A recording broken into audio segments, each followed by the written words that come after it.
ஹமாஸுடனான போரில் தங்களது படையினர் சர்வதேச சட்ட திட்டங்களை பின்பற்றவில்லை என்று 17 மாதங்களாக அந்த போரை நடத்தி வந்த இஸ்ரேல் முப்படை தளபதி ஹெர்சி ஹெலேவி ஒப்புக்கொண்டிருக்காரு. மேலும் காசாவில் இஸ்ரேல் நடத்திய தாக்குதல்ல உயிரிழந்தவர்கள் மற்றும் காயமடைந்தவர்களின் எண்ணிக்கை குறித்து ஹமாஸின் சுகாதாரத்துறை அமைச்சகம் வெளியிட்டு வரும் புள்ளி விவரங்கள் உறுதிப்படுத்தும் வகையில் 2 லட்சத்திற்கு மேற்பட்ட பாலஸ்தீனர்கள் இருக்கின்றனர் அல்லது காயமடைந்து இருப்பதாகவும் கூறப்பட்டிருக்கு. கடந்த 2023ஆம் ஆண்டு அக்டோபர் 7ஆம் தேதிதான் இஸ்ரேலுக்குள் நுழைந்து ஹமாஸ் படையினர் தாக்குதல் நடத்திய போது ஈன் ஹெபேஷோர் என்ற பகுதியில் வசிப்பவர்கள் அங்கு நடைபெற்ற தாக்குதல்ல வெற்றிகரமாக முறியடிச்சிருக்காங்க. அவர்களுடன் நடைபெற்ற சந்திப்பு நிகழ்ச்சியில ஹெர்சி ஹெலேவி பேசியதில் காசா மீதான தாக்குதல்ல அங்கு வசித்து வந்த 22 லட்சம் பேர்ல 10% மேலானவர்கள் இருப்பதாகவும் அவர்கள் காயமடைந்திருப்பதாகவும் தெரிய வந்திருக்கு. அந்த எண்ணிக்கை 2 லட்சத்தை விட மிகவும் அதிகம். இது ஒரு நாகரிகமான போர் கிடையாது. யாரும் நீதியும் நேர்மையும் மனதில் நிறுத்தி நடந்து கொள்ளவில்லை. இஸ்ரேல் படையினரின் நடவடிக்கைகள் எந்த ஒருவரும் ஒரு தடவை கூட கட்டுப்படுத்துவது கிடையாது என்று சொல்லப்படுகிறது. இராணுவ தலைமை சட்ட ஆலோசகர் இயாஃபத் தோமர் ஜெருசலாமி இதற்கு விளக்களிக்கவில்லை. சொல்ல போனால் அவருக்கும் எனது நடவடிக்கை கட்டுப்படுத்துவதற்கும் எந்த அதிகாரமும் இல்லை என்று ஹெலேவி தெரிவிச்சிருக்காரு.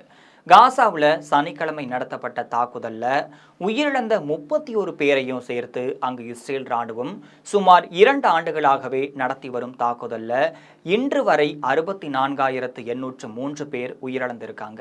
1,64,264 பேர் காயமடைஞ்சிருக்காங்க என்றும் காசா சுகாதாரத்துறை அமைச்சகம் தெரிவிச்சிருக்கு.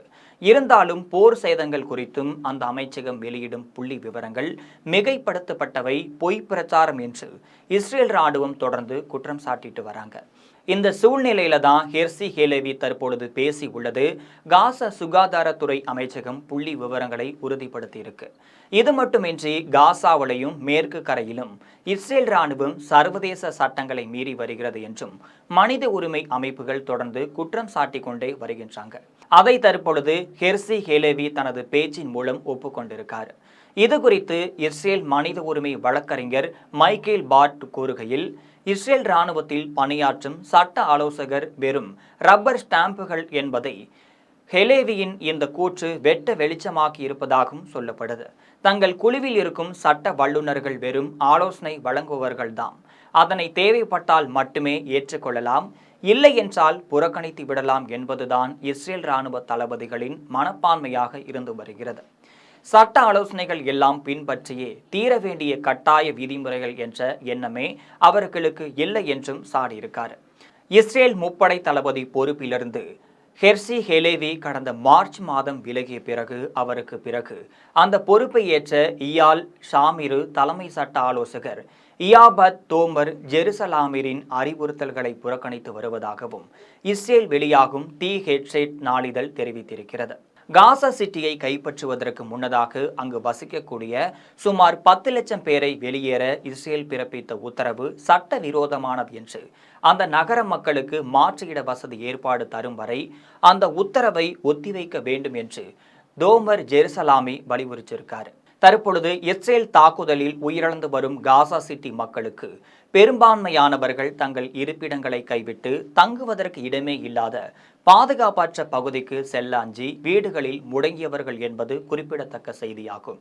இந்த நிலையில் பாலஸ்தீனத்தின் காசாவில் 15 மாதங்களாக நீடித்து வரும் போரை முடிவுக்கு கொண்டு வர ஹமாஸ் இஸ்ரேல் இடையே ஒப்பந்தம் கையெழுத்தாகி இருக்கிறது.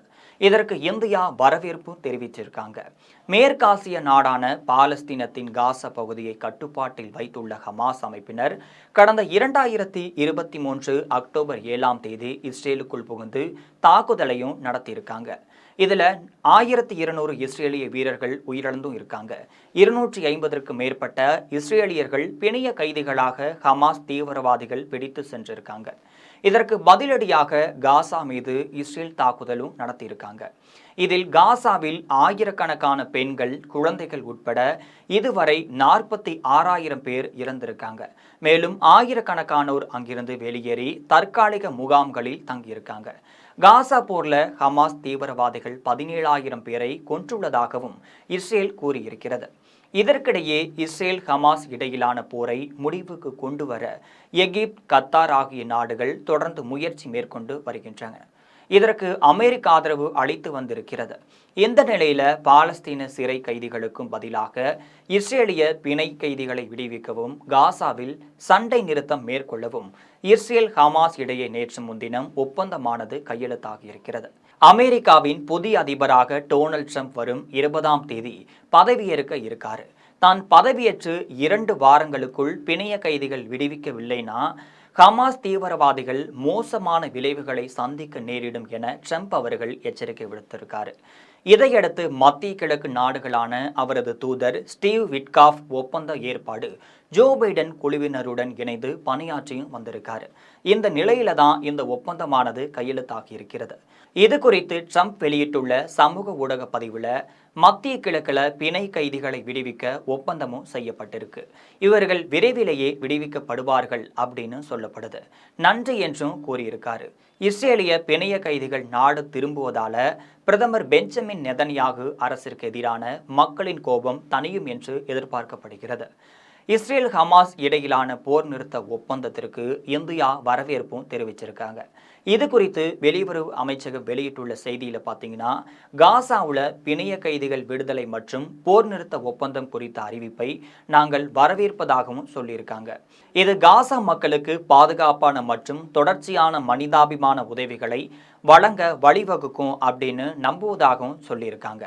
அனைத்து பிணை கைதிகளையும் விடுவிக்கவும், போர் நிறுத்தம் மேற்கொள்ளவும், பேச்சுவார்த்தை மற்றும் ராஜதந்திர பாதைக்கு திரும்பவும் நாங்கள் தொடர்ந்து அழைப்பு விடுத்து வந்தோம் என்று கூறப்பட்டிருக்கு.